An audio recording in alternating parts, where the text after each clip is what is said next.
I'm Sheila Walker. I'm a professor of anthropology, and I direct the Center for African and African American Studies at the University of Texas at Austin. What is your definition of the African diaspora? My definition comes from the dictionary definition that a reporter gave me. He said that word, I looked it up because I knew I'd have to explain it in the article I was going to write. And according to his dictionary, it means to sow across, like to sow seeds of Africa across the world. And someone said that the general meaning of the term is dispersal. But dispersal can just mean getting thinner and thinner and then not having any kind of existence anymore. Sowing across, however, suggests that these seeds were sown across the world and they got planted and they grew up in new soils. And they got fertilized by meetings with other cultures, with other peoples, with Native Americans, with Europeans. The meetings weren't always voluntary, but they happened, and now we're talking about the results. And for me, the results are creative. The members, the people of the African diaspora are new people, a hybrid people like new hybrid plants. There were no people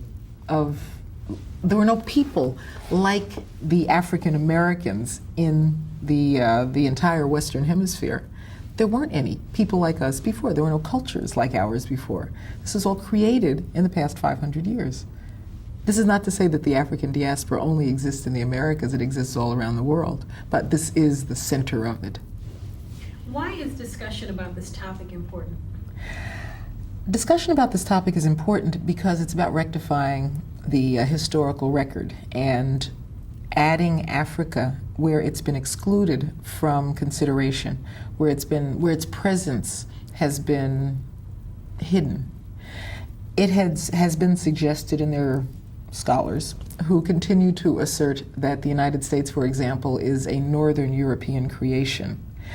It's perhaps a Northern European imposition, but there's a lot more to the creation of the content of the United States, of North America, of all of the Americas than just Europe. I mean, first of all, Southern Europe was part of the creation of the United States too. That's kind of left out too. But it suggested that Africans were only brought to the Americas to work, to cut cane, to chop cotton, to do menial labor. This ignores the fact that Africans from certain areas, specific areas, were sought out because of their skills. They were sought out because they knew ironwork.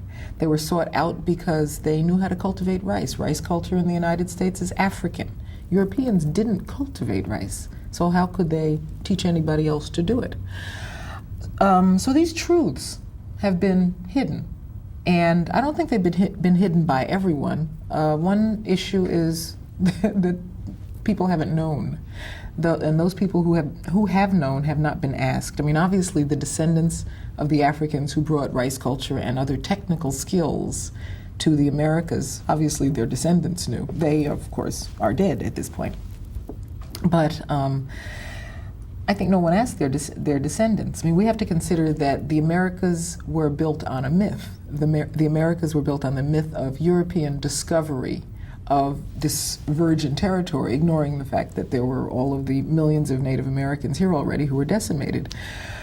But at the same time as Europeans came, Africans came. I mean, most of the Europeans came more or less voluntarily. The Africans came involuntarily, but they came at the same time. They came over the same period of time.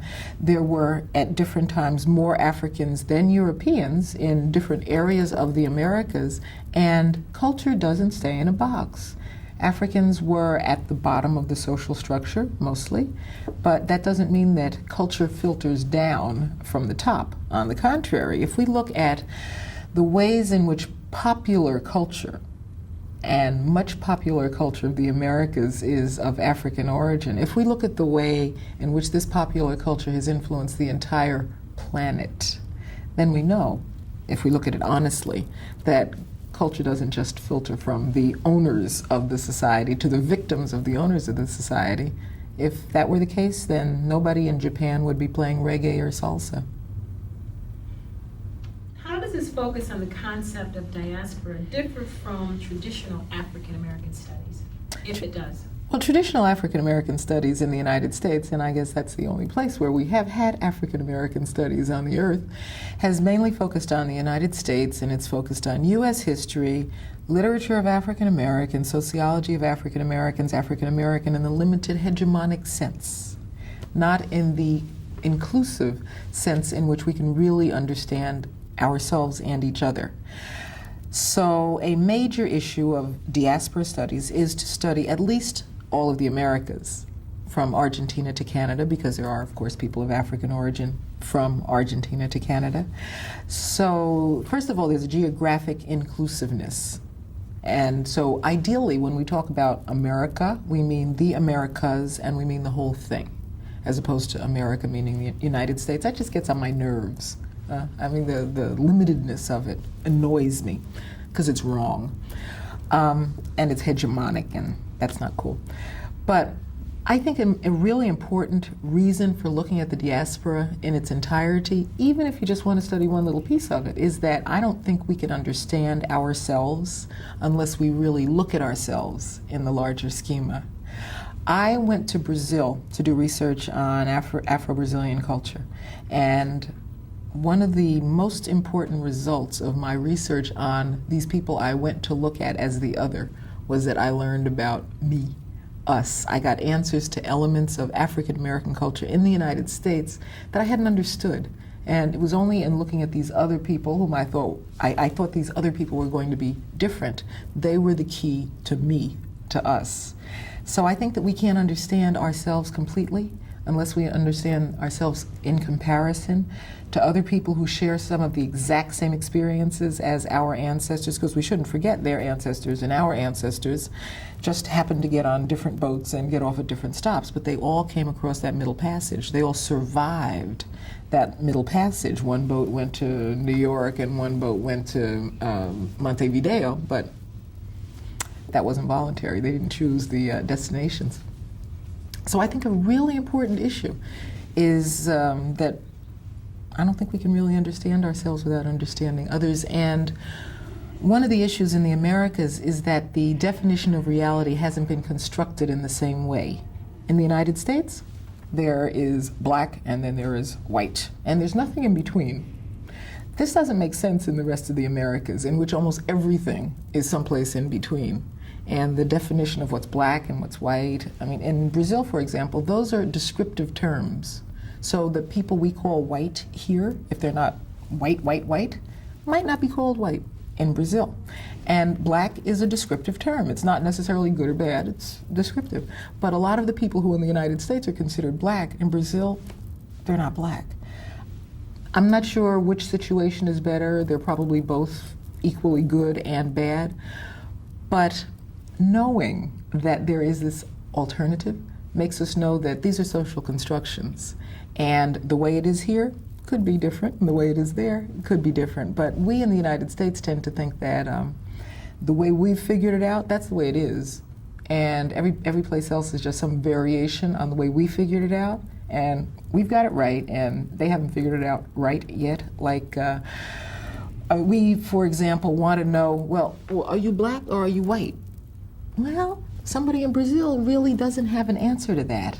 I mean, they could be politically black because they identify as part of the black movement, but if you look at them, then you have to have another term for them because that's the way it works in Brazil. They're a moreno or a mulatto or a pardo. So we need to know that there are different ways in which you can divide up the world, and one's not more valid than the other. How does this focus on the concept of diaspora differ from traditional discussions about black people? I think traditional discussions on black people in the United States, and I guess that's a good frame of reference for the purposes of our discussion, tend to focus on black people vis-a-vis white people. And the focus on the diaspora is really looking at black folks from an Afrocentric perspective, an Afrocentric in a non-ideological, non-political kind of way. Afrocentric in the sense of who you see when you look in the mirror, and who is your family, what is your most intimate culture.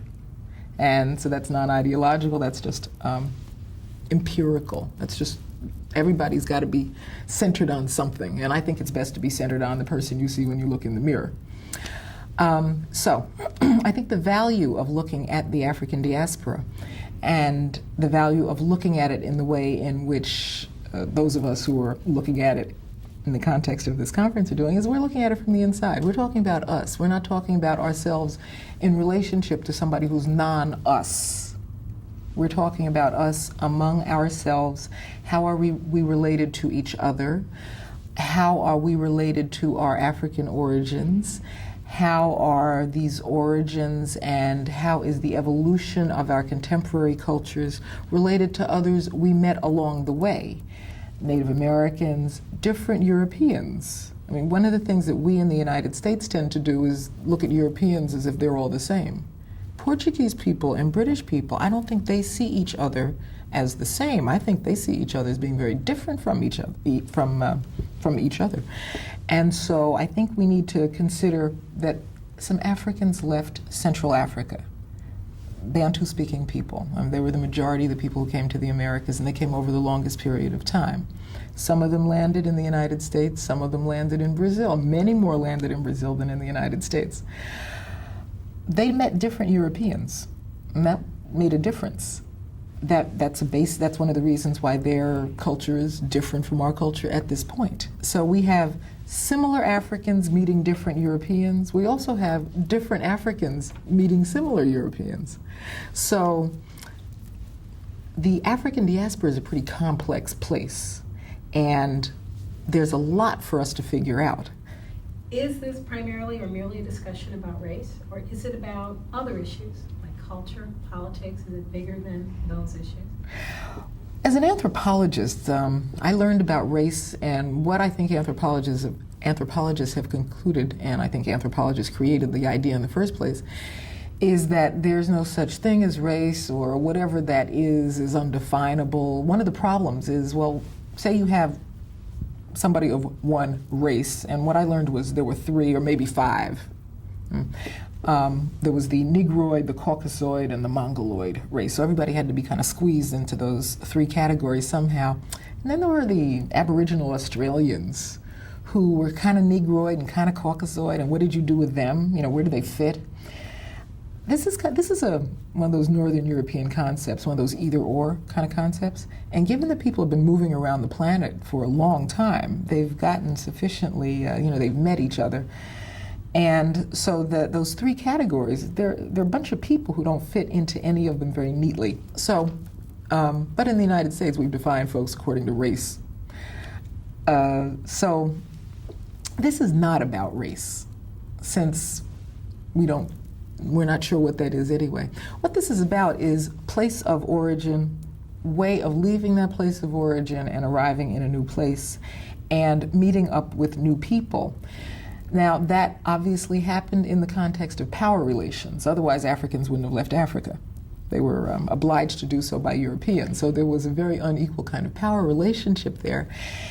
And when the Europeans brought these unwilling Africans to the Americas, the Europeans told the story about how this all happened and who the Africans were in the first place. So they weren't going to say, we captured these people who had these thriving societies and who knew all of this stuff that we wanted to know. Why would you say that? You conquer a group of people, you act as if they deserve to be conquered, because especially if you're a good Christian and you have to justify what you're doing by saying that you were doing good for these folks. You saved them from barbary and savagery, as opposed to saying that you saved them from the kingdom they were running, and you saved them from those nice societies about which European and Arab travelers wrote. You can't say that. I mean, how does it sound? So this is about power relations. This is about the power relationships of the people who defined what culture is, as opposed to the people who didn't have the opportunity to contribute to that definition of what culture is. And this is also about assuming for oneself the ability of self-definition, of refusing to accept those power relationships that have allowed some folks to say, let me define you because I know more about you than you know, and I control publishing.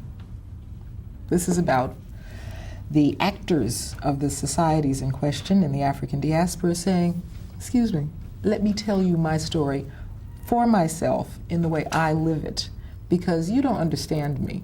You haven't sought to, and you certainly can't represent me. What, you mentioned self-definition, self-affirmation. How important is this idea of self-definition, self-affirmation, or self-affirmation? Self-definition is essential. I mean, if someone else defines you, they define you in the way that serves their own interests, not yours. And I was writing an article about names, and I found a quote from somebody that said, "Dogs and slaves are named by their masters, free men name themselves." So this is about naming ourselves and asserting our freedom, seeing ourselves as free to name ourselves. We haven't always seen ourselves as free to name ourselves, nor have we had access to the means for doing so. I mean, we do have to acknowledge historical evolution and the fact that, a decade or 2 or 3 or 4 ago, we didn't have the freedom to do this. Well, if we have it, then we have to do something with it, as opposed to saying, yeah, we're free, but we're not going to change things. That doesn't make any sense. So it's very important for us to tell our stories in the way we think our stories should be told. There's the story of the man who was telling his son a story about a lion and a man. And the lion and the man met in the forest. The man did not want to meet the lion, but there he was with the lion, and they fought and they fought and they fought. And the father ends the story by telling the child, and then the man won. And the child says, yeah, but wait, Dad. Now, I know that, this was probably a very strong man, and he really didn't want to get eaten by the lion, but the lion's got claws. The lion's a king of the jungle. I learned that in school. A lion is stronger than a man. And the father said, and when the lion tells the story, the lion will win. So, our story has been told by the people who won, the people who transformed us from Africans to African Americans through a boat ride, and their interests in telling their story with us as just a footnote was not the same as our interest in telling our story with us as the center of it. How does focusing on the issue of the African diaspora tie into this idea of self-definition and self-affirmation? This is the era in which the people from the African diaspora are having the opportunity to get together and to talk with each other and to find out where we are. We don't all know where we are. Many people are surprised to find out that, many people in the United States especially are surprised to find out that we're not the only people in the African diaspora. And then are shocked to find out that we're not the majority of the African diaspora. I mean, at least, if there are other people, we have to be the majority. Unfortunately, there are at least twice as many members of the African diaspora in Brazil as in the United States, which makes historical sense if you know anything about the demographics of where Africans were dropped off in the Americas. Many more people went to Brazil. I think 46% of Africans wound up in Brazil, and 5 to 7% wound up in the United States. So if we have some knowledge of this historical reality, it makes sense that we're not the majority. But then what happened to all those other people? They went someplace. We don't know where they went. Well, they went to Colombia, they went to Venezuela, they went to Uruguay. We need to know that. That should just be common knowledge. The people who've been defining the world, they've made sure we know a lot about European culture around the world. Well, if they've made sure that we know that, then there must be some importance to having this knowledge. There must be some importance for that to be part of what is referred to as a general education. So for people of African origin, the general education should involve knowing where we are, where we came from, who we are, where we are, and we can only learn this by looking at ourselves from our own point of view and by talking with each other. What are the political implications of this discussion about the African diaspora, if there are any? Well, I think the first political implication started when African Americans, for us, African Americans in the United States, the first political implication began when we decided how we were going to define ourselves. And we have defined ourselves differently over time. When we came, we were members of African nations. My great-grandmother's name was Congo. so I know where she came from. Somebody else's great-grandmother might have been called Jane Ebo. Somebody else's might have been called Jane Mandinga. So when the first Africans came, they called themselves by their African ethnic or nation names. Then we became Africans, generic, and so that was the term that was used for our ancestors of that next generation. Then we went through various changes in how we call ourselves. We were African, then African wasn't so good anymore in the 19th century, because there was the effort to send Africans back, or African Americans back to Africa, although these were folks who'd been here for generations, had built the place, and now you want to send us back? So African was no longer a politically useful term. So then the term changed to Negro or colored, which was more American in the US sense, and was about, hey, no, we're going to stay here now. Thank you very much. We are Negro Americans or colored Americans. So we're just some version of Americans. Then we decided, wait, we're not emphasizing enough who we are. You know, we're trying to fit in. Well, we have to indicate what we have to bring to the table. We need to learn a little more about ourselves so we'll know what we have to bring to the table too. So then we became black, but that was in opposition to white. That wasn't about us among ourselves. That was us in opposition to someone else. Well, that was an important period, because before we had been trying to be like the someone else, now we were being in opposition and different from the someone else. Then we got to Afro-American and then African American, which is about finding out where we came from, what happened in the process of becoming who we are now. And culturally, we are African Americans in the sense that we are in the Americas. Many generations of our ancestors were born in the Americas, but we have not lost many aspects of our African culture. So, how does that relate to our getting together now that we have decided we are African Americans with these other African Americans, whom we call Afro-Uruguayans, Afro-Colombians? What we see is that we all have these similar origins that make for the fact that some of us eat things that are very similar, although we didn't know that. Here we eat these okra dishes, gumbo. In Brazil, they eat these okra dishes, caruru. In Martinique, they eat this okra dish, calalu. If we begin to talk to ourselves, we find out that we have many elements of African culture that have remained that have not exactly the same form. You wouldn't expect that. We have things that are different. That makes perfect sense. But what we're talking about is really refractions of a similar reality, in which the common element is the Middle Passage, that all of our ancestors involuntarily became new people. And so that's what we're talking about. The African diaspora.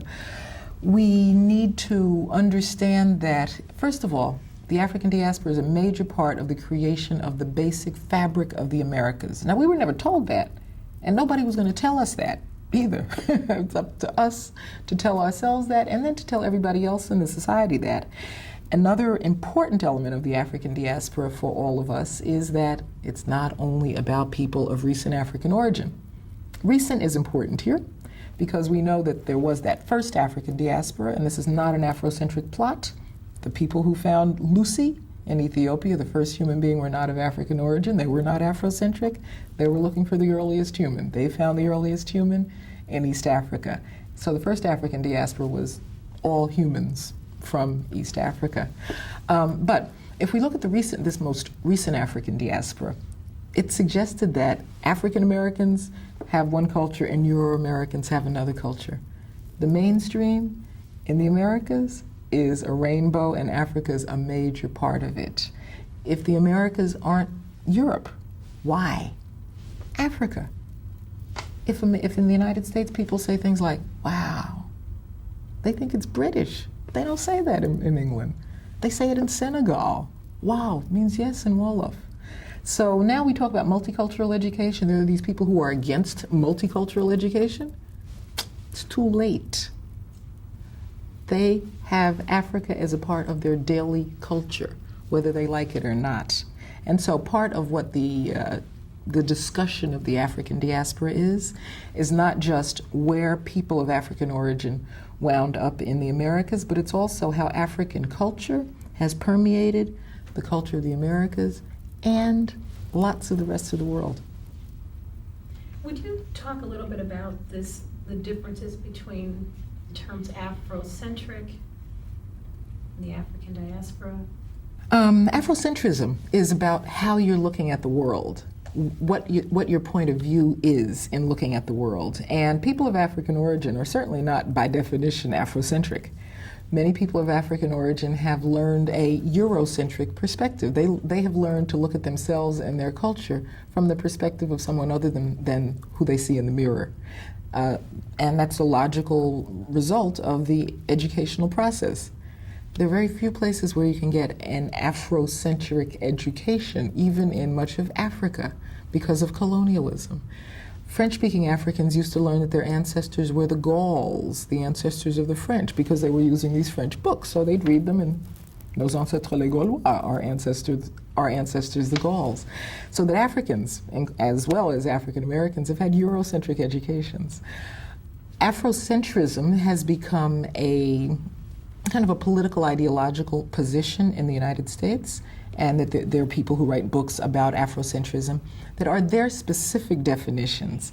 And that's fine. We needed that as a balance to the assumed Eurocentrism of the society, the unquestioned Eurocentrism, the unnamed Eurocentrism of the society. So Afrocentrism comes as a balance and an effort to kind of put the scale back in the middle by saying, okay, we've been assaulted with Eurocentrism, let us give you a little balance with some Afrocentrism.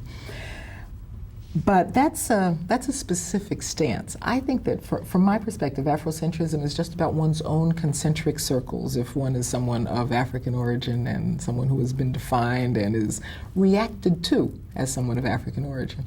If you are of African origin, all of your experiences have been determined by that fact. And there are people who say, oh, I'm a human being. Right. There aren't any human beings. You're something. I mean, you're a man, you're a woman, you're fat, you're skinny, all that matters. It matters is with respect to how you see yourself and how people see you. So I see Afrocentrism as concentric circles. First, for me, it's who I see in the mirror. Then it's the people I see around me most closely, my family. They look like me, and their experiences have been determined by our common African ancestors. Then, in cultural terms, I see the African American society in the United States as my next Afrocentric circle. Then the African diaspora and Africa, because all of our experiences are more similar than they are to people of to the experiences of people of European origin. And that's not about disliking anybody or liking anybody. I think that that's the way culture works. I mean, I'm talking about cultural similarity, cultural intimacy, and similarity of experiences.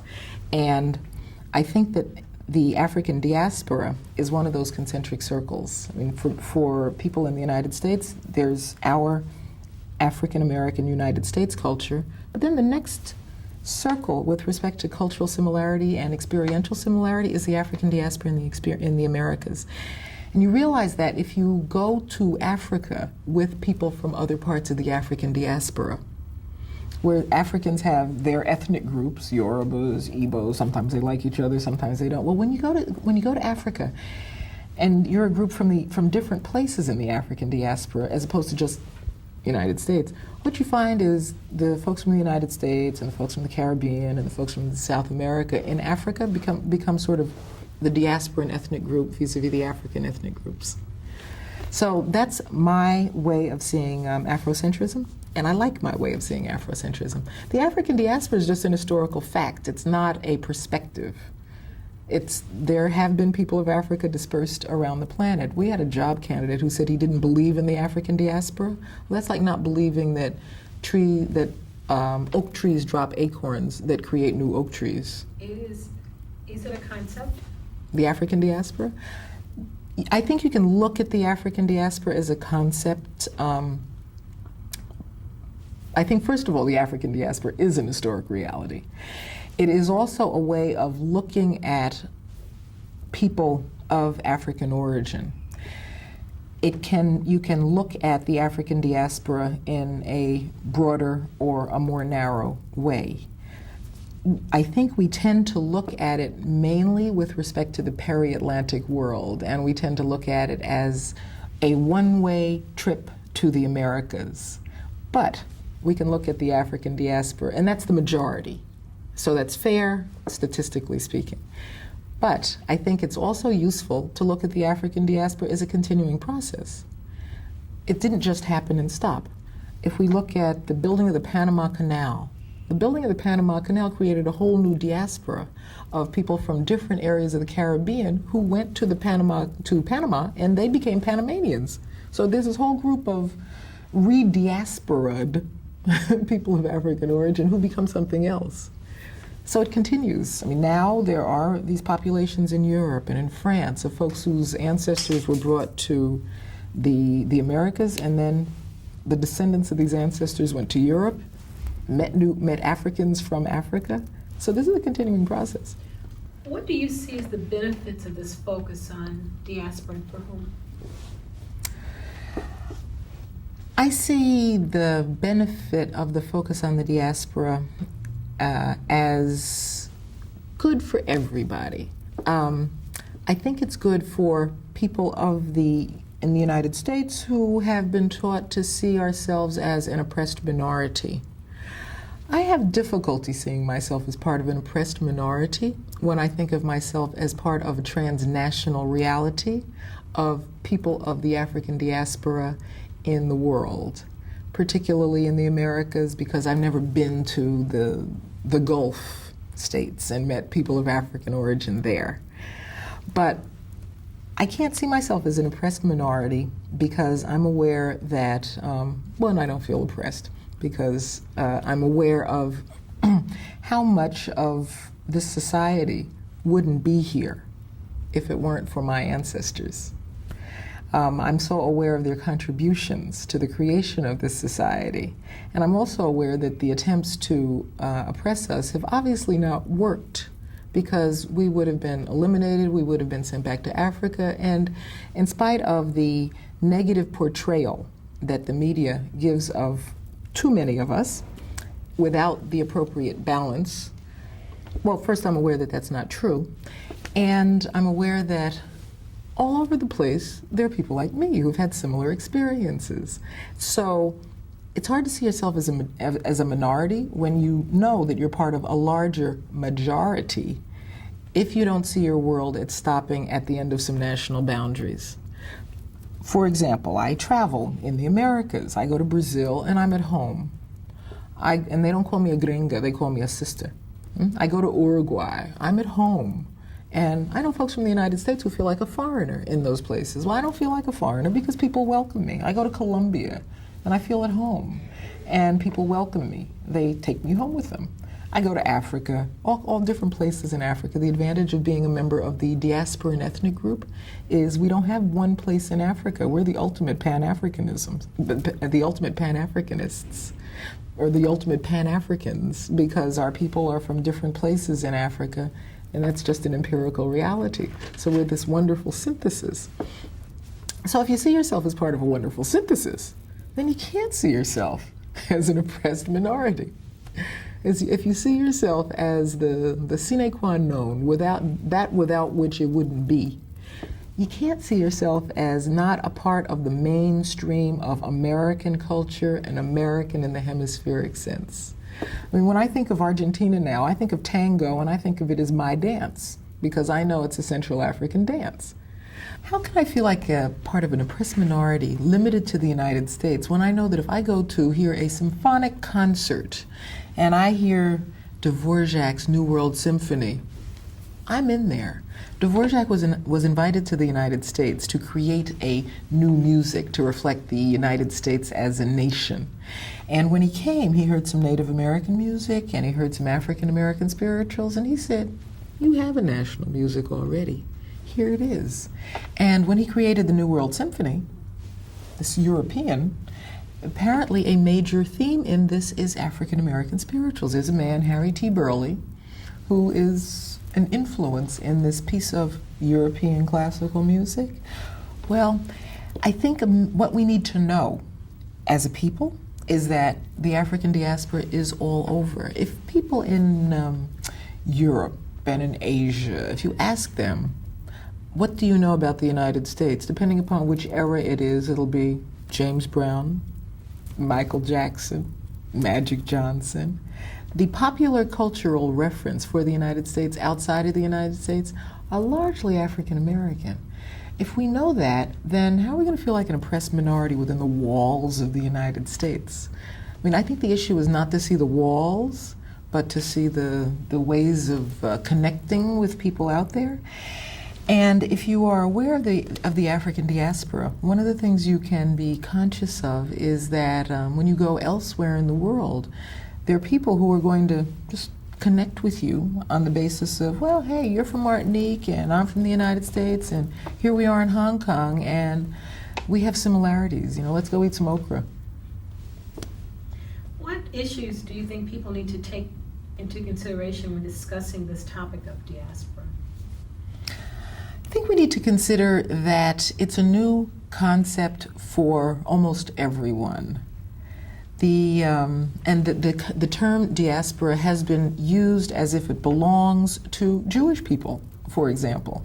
That seems to be the way that many people understand it in the United States. I had forgotten that. I forget that because I don't think anybody owns any words. And I don't know that Jewish people think they own that word. They have used it to talk about themselves. And it's my understanding that their sense of dispersal also includes a sense of returning to what they consider their promised land, Israel. And I was talking about this with some people who are Arabs, and they said, well, are you talking about returning to Africa?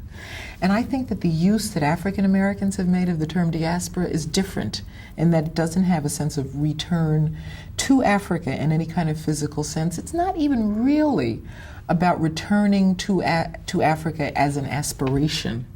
It does relate to an Adinkra symbol from Ghana. The symbol it looks like a heart. But what it really is, it's a symbol of a bird looking backwards. And what it means is to look back, to go forward, Sankofa.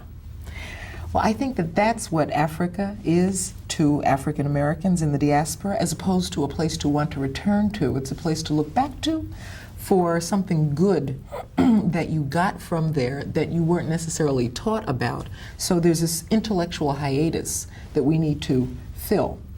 But it's really about going forward as this new people that we are. It's not about going back to Africa. It's not about resettlement. It's not about going back to any place. It's about going forward, but with greater knowledge of self and greater knowledge of the synthesis, of the synergy that we represent as part of Africa, but Africa's representatives around the world, and as new people who are representing Africa around the world. Is this a topic that's being widely discussed where you come from, the world in which you inhabit? This is a concept that I personally have been using in my common parlance since, I think, 1976 in Dakar, Senegal, when I introduced myself to someone as a diasporan, and he said, well, I want to take the diasporan dancing. So that's my kind of everyday life referent for the term. It's not a term that everybody knows, I've learned recently. I just use it as if it were regular because I've been using it. Scholars have been using it. African American scholars have been using it since the early 1970s. Not all scholars, but there have been books with that word in the title. There's a book called Global Dimensions of the African Diaspora that was published in about 1979, 1980 based on a conference on global dimensions of the African diaspora that was at Howard University in 1979. I became really aware of the African diaspora. Well, I became really, really aware in 1978 when I went to a conference in Cali in Colombia on it was called the First Congress on Black Culture in the Americas. And that's when I found out that there were people of African origin all over South America. I didn't just naturally know that. How was I going to know? I went to school in New Jersey. I went to Bryn Mawr College, fashionable Eastern women's school, best women's school in the country. They didn't tell me that. Then I went to the University of Chicago. Well, they certainly didn't tell me that. So I went to this conference in Colombia, and they told me that.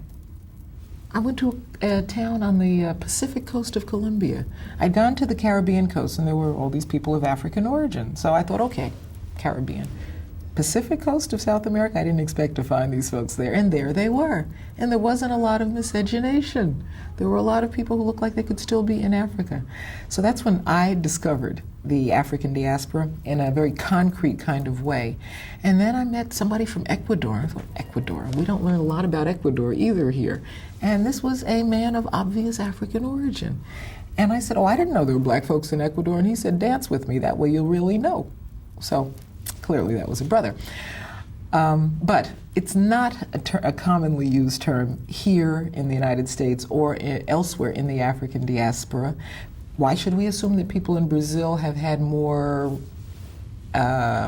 knowledge about folks in Ecuador than we have? I mean, we have the resources, we have more of the resources than they do. So it hasn't been a commonly used term, but the concept has been there. So the application of the term is a little over 25 years old, the application of the term to African Americans in the United States, and any kind of consistent scholarly fora. But for me, the first time I really learned about this was when I went to Cameroon in 1964. I was in college. Going to college was my first culture shock, because I went to this fashionable Eastern women's school that was very different from the public high school I had gone to. So going to Africa was kind of balance from being the only colored girl in the class. So I kind of sought some balance by going to where the ancestors came from. I wasn't looking for my roots. This was before Alex Haley. I can't pretend to having been precociously Afrocentric. I was looking for an exotic experience, and what I found was an experience that wasn't really that exotic. It was odd for me. One evening I was living with a family in a small town, up country, not in the capital, and on one evening I thought, this feels very funny.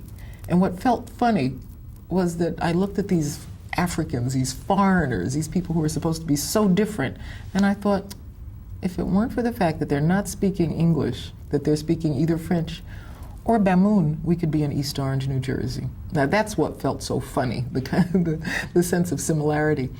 It was that family who taught me about the African diaspora in 1964. And I think that was way before the concept. And these people had invited me, that we were a group with the Experiment in International Living.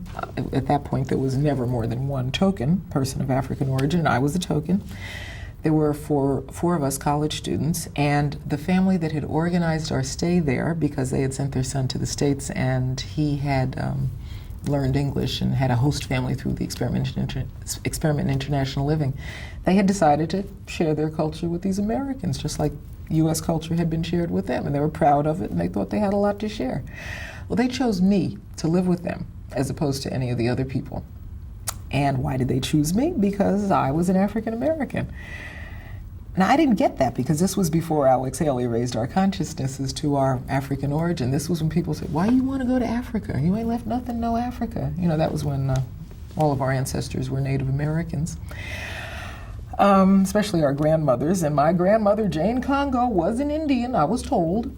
But I wonder, you know, now that I know her name, I'm not sure why she was a Native American if her name was Congo, except that they got together, of course. But this family I lived with in Cameroon, they were wonderful. They were the basis of my natural sense of Pan-Africanism. It's not ideological, it's experiential. When I got there, they said, well, how's Martin Luther King doing? And I thought, well, how do you know him? You know, I'm in allegedly darkest Africa, right? So I told them what I knew, and they said, now, did you bring us any Mahalia Jackson records? I said, Mahalia Jackson? Well, how do you know about her? They said, oh, we love Negro spirituals. How did they know? Well, they had records. I was a little surprised. That was, you know, that my education had not prepared me for the fact that these Africans knew so much about the outside world, much more than we in the United States knew about the outside world. And they said, well, let us play some music for you. Would you rather hear Ray Charles or Harry Belafonte? And I wondered, well, how do they know this? And then they said, well, we're going to go to a party. And so I thought, traditional drums, right? Wrong. Afro-Cuban music. And I said, well, where did you get this? And they said, oh, this is our music. Well, how do you know how to dance to this? I said, it's not your music, it's our music. We dance to this in New Jersey. So this family knew about the African diaspora. They didn't call it that, but they knew about their favorite Olympic star at that point was Wilma Rudolph. They called her the Black Gazelle. They recognized her as one of them. Who did they like as a soccer player? Well, they liked who the rest of the world liked. Pelé from Brazil, part of the African diaspora. From Trinidad, their favorite singer was Sparrow. They knew, for them, their favorite people in the world were members of the African diaspora. Those people they recognized as descendants of the same ancestors as their own ancestors. When they said to me, welcome home, this is 1964, prior to Alex Haley. And I said, huh? And the man who first said that said, well, welcome to the source. I said, the source? He said, aren't your ancestors African? And I said, oh, yeah, I guess so. And he said, well, welcome home. My Cameroonian family said, if they're treating our people so badly over there, why don't they come home? We have room. I couldn't explain to them that everybody in the United States didn't see Africa as home, much less people on the Pacific coast of Colombia. We haven't been taught that. On the contrary, we've been taught that Africa is Tarzan, Africa is savage. Who wants to identify with that? Of course, that's not right. I mean, that's just not true. That's distorted. But so that was my first contact with knowledge of the African diaspora from these Africans who hadn't gone to secondary school. Now, I'd gone to graduate, well, at that time I hadn't yet gone to graduate school. I had just gone to college. But how did they know all this? They had a perspective that made them see the extensions of Africa as the extensions of Africa. And if you want to put it biblically, which some people might like to do, the Bible, I think, says that Ethiopia will stretch out its hands. Well, it has, and they knew that. And they saw us as their children. How is this, in academia, what shapes are the discussions about the African diaspora taking? And is it a concept that is welcomed? Or is there any debate? Is there any criticism about the forms that it's taking? Is it welcome? But can you talk about what's happening within the academy about this particular concept and the trend toward more people talking about it? There is a trend in academia toward talking about the African diaspora, in that African American studies programs that began as very domestic in focus are becoming increasingly diasporan in focus in two ways. One is intellectually, and two is personnel. Increasingly, there are people from Africa and from other places in the African diaspora, more the Caribbean than South America, who are teaching in African studies programs. And so the human mix is forcing a broader perspective on people from the United States who have been trained, by and large, to be pretty narrow and domestically focused. Now, one of the things that I found in directing a program that is relentlessly internationalist in orientation is some folks from the community saying, well, why are you talking about them and not us? And, well, we have problems. Why don't we deal with our problems first? Well, I don't think there's a first and an after. And I also don't believe in focusing on problems as opposed to solutions. But I don't understand why we're not a part of this larger diaspora that I talk about. It kind of annoys me, but I understand that it's insufficient education, and that's what we're working to correct. I think that we in the United States, to understand that we are talking about the African diaspora is not talking about somebody else.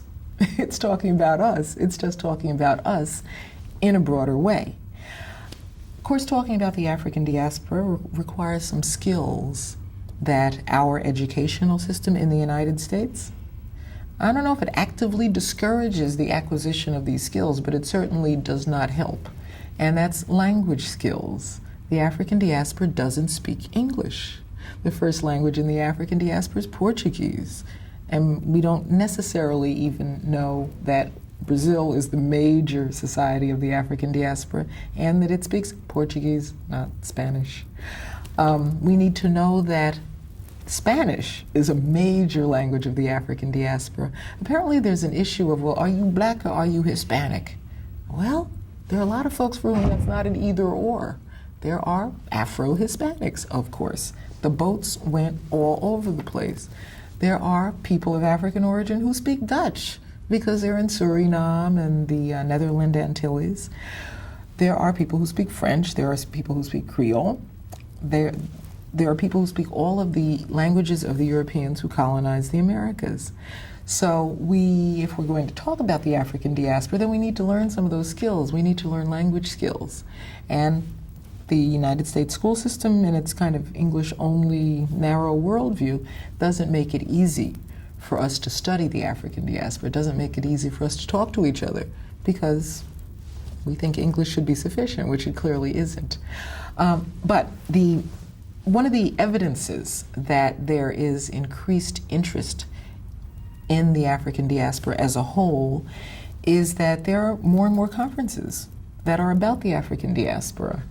There are more programs that are called Africana Studies, Pan-African Studies, African Diaspora Studies. There are, even outside of academia, there are glimmers of an interest in the African diaspora. I've been on the Foreign Affairs Forum at the Congressional Black Caucus on 2 occasions during the Congressional Black Caucus weekend.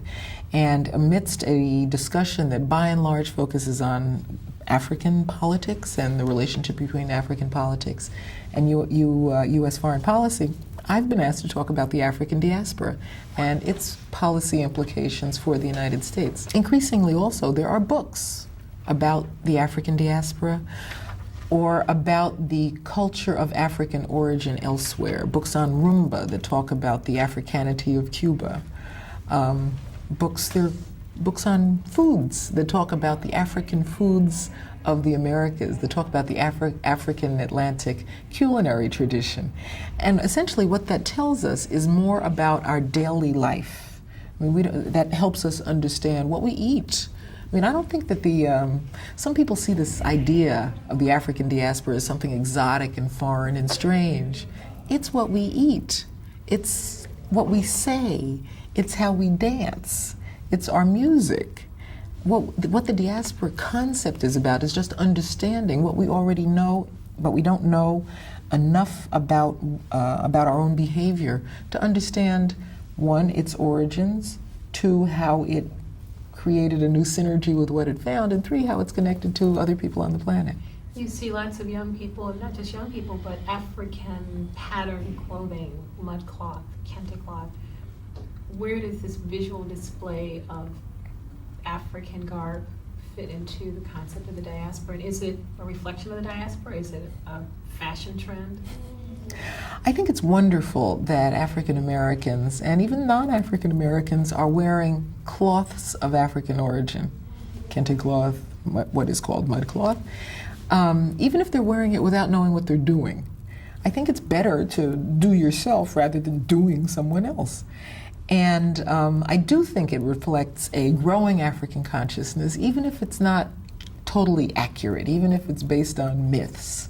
I mean, we're all the descendants of kings and queens. Now, come on, there weren't that many kings and queens any place. You know, when white folks trace their genealogies, they're all descendants of kings and queens. And we have this king and queen thing. First of all, that wasn't very democratic, so I'm not sure it's the ideal thing to say you were the descendant of somebody who probably oppressed somebody else, you know, no matter who you are. But you know, obviously that's about a need for increased self-esteem, to feel that you're the descendants of kings and queens, as opposed to thinking it might be good to be the descendants of people from some more egalitarian society. But clearly what we're about is redefining ourselves yet again.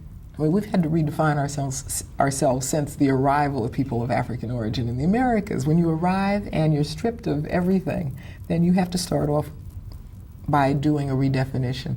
So we're doing this yet again, and that seems like a normal and dynamic human process. And our frame of reference, which is very good, is us.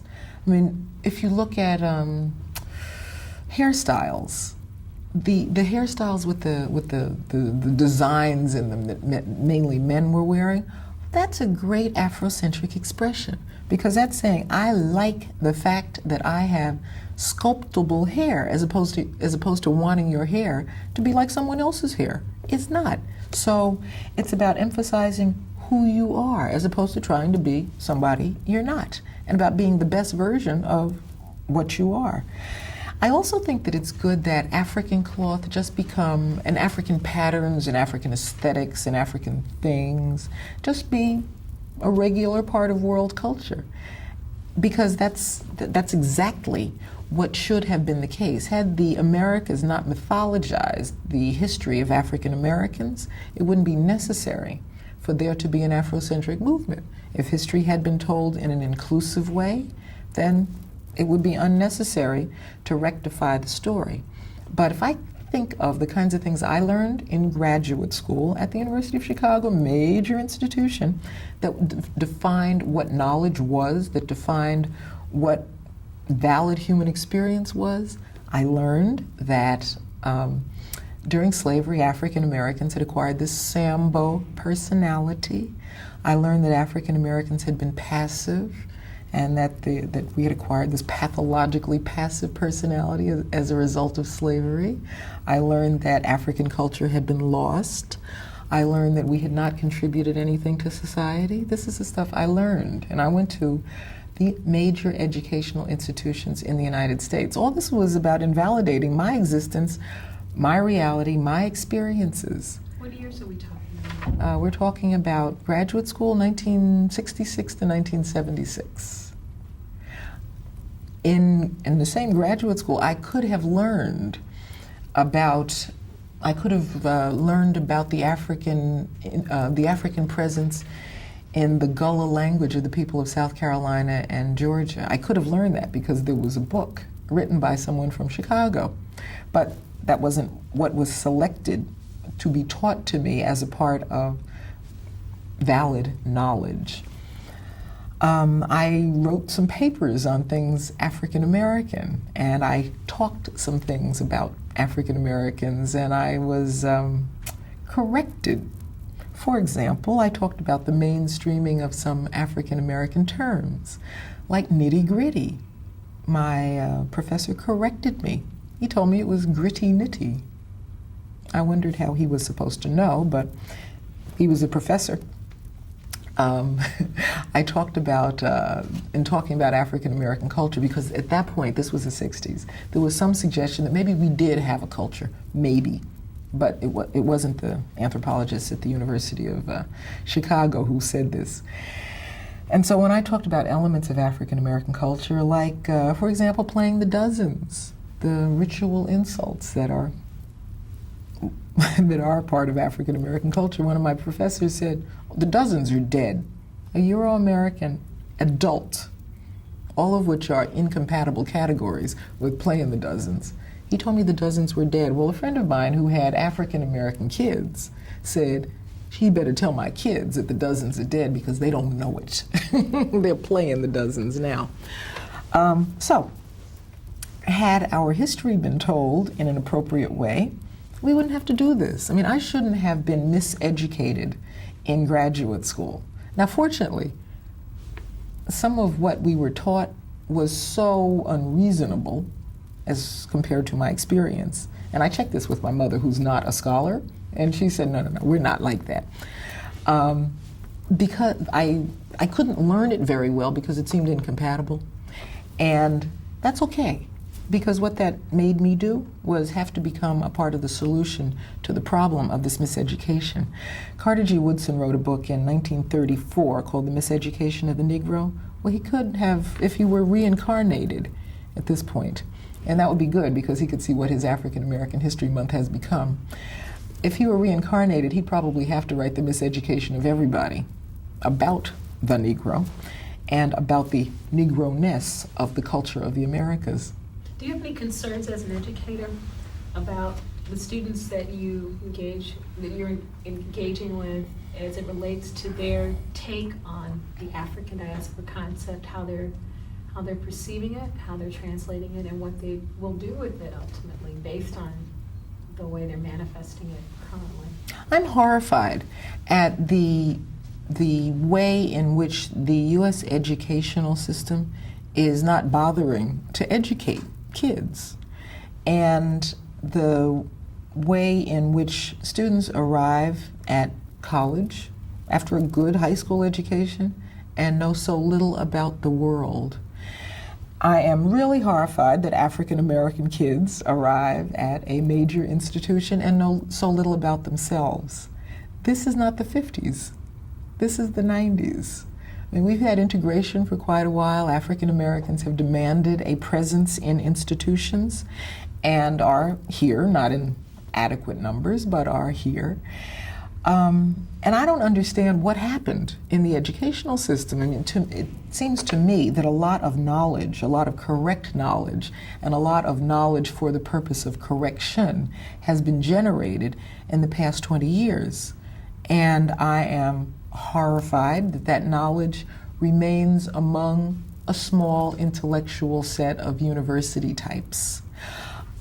Of course, one of the issues that I learned in the process of writing in order to get tenure, in order to become a full professor, was you're not supposed to popularize knowledge. You're not supposed to talk to the masses. You're not supposed to write for popular journals. Well, just like learning about Sambo and the passive African American personality, that didn't seem right to me either. So I've always, ever since the beginning of my academic career, written for popular journals, for Essence, for Ebony, for Black World when it existed. And of course, I have gotten much more feedback to everything I've written for those popular journals than I've ever gotten for my scholarly articles. I mean, I don't think that my scholarly articles have been unuseful. I do, however, think that it's important that we share the knowledge that we gather from our research with a wider population. And I mean, since I've been trying to do that ever since I've been writing anything, I assume that somebody must have read some of that stuff. And I do know that people have. But I would have thought that just knowledge would have evolved much faster and would have been spread much more in the past 20, 30 years, since African Americans have been taking more control over our presentation of self, over our self-definition. I'm sure knowledge has evolved, but it really doesn't seem to me that it's evolved to where it should be now. I direct the Center for African and African American Studies at the University of Texas. Every January, we get the same requests. It's going to be February. We've got to talk about African Americans. How can we get some information? Every year. You know, there must be some information. There should be lots of information by now. And I guess as oneself, one evolves, one thinks other people are there. It's disturbing to have the same conversation 20 years later that you had 20 years ago. And when you realize that you're trying to explain to people the same things you explained 20 years ago. I mean, obviously you realize that you've been learning, you've been around for a while, but where is everybody? How important is it, still talking about young people, how important is the dissemination of this information about the African diaspora, in your opinion, as an educator to future generations? I think it's essential to disseminate information about the African diaspora to and for future generations, because what we can know of the past is dying off. As Hampateba, a West African sage, said, whenever an old man dies in Africa, and I would add an old woman in Africa, or an old man or woman in the African diaspora, a library is burned because their words have not been written down. We won't have access to their knowledge for long. I have to go interview my 95-year-old great aunt more about my great-grandmother Jane Congo, for example. I won't be able to do that with her kids because they don't know. So it's important for us to capture the knowledge that's left and pass it on to this next generation. They won't be able to capture it because the people will be gone. It's important for them to know who they are. And they can't know who they are without knowing the whole story and how they fit into the larger story. They need, clearly one of the problems with our